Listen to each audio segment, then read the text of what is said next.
4వ పీఠాధిపతిగా పరిశుద్ధ పాపు గారు నిర్ణయించి అదే సంఖ్యలో వస్తారని చెప్పి ఆశిస్తూ అన్ని ఏర్పాట్లు చేస్తూ ఉన్నారు. ఇదే సందర్భంగా నూతనంగా నిర్మించుకున్నటువంటి బిషప్స్ హౌస్ ఆ రోజు ప్రారంభించి ఆశీర్వదించి అధికారపూర్వకంగా ఇక అప్పటి నుండి దానిని వరంగల్ మేతరాసన గురువులకు, మతవాసులకు, విశ్వాసులందరికీ అది ఒక కేంద్రముగా ఉండబోతూ ఉంది. అలాగే ఈ గొప్ప కార్యములో 3వ తారీఖు జరగబోయేటటువంటి అర్చనా కాండలో పట్టాభిషేక కార్యక్రమంలో అనేక మంది పాల్గొంటున్నటువంటి సందర్భమున పాత్రికేయ మిత్రులందరినీ కూడా ప్రేమపూర్వకంగా నేను ఆహ్వానిస్తూ ఉన్నాను.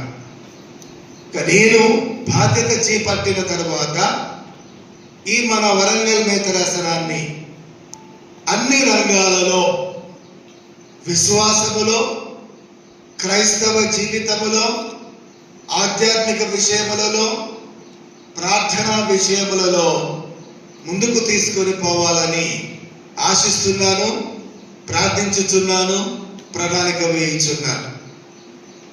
అంతేకాదు ఈ మన మేతరాసన స్థాయిలో 12 జిల్లాలు ఉన్నాయి.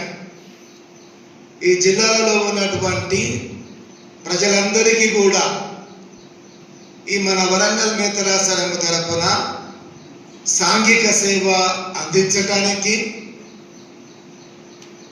విద్యాపరమైన సహకారాన్ని అందించడానికి, వైద్యపరమైన సహకారాన్ని, చేయుతను అందించడానికి మనకు అనేక సంస్థలు ఉన్నాయి.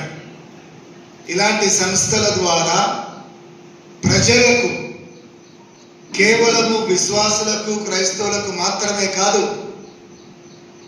ఈ మన పాత వరంగల్, కరీంనగర్ ఈ 2 జిల్లాలు, అంటే తెలంగాణ రాష్ట్రం ఏర్పడిన తర్వాత మనకి ఇప్పుడు 12 జిల్లాలు.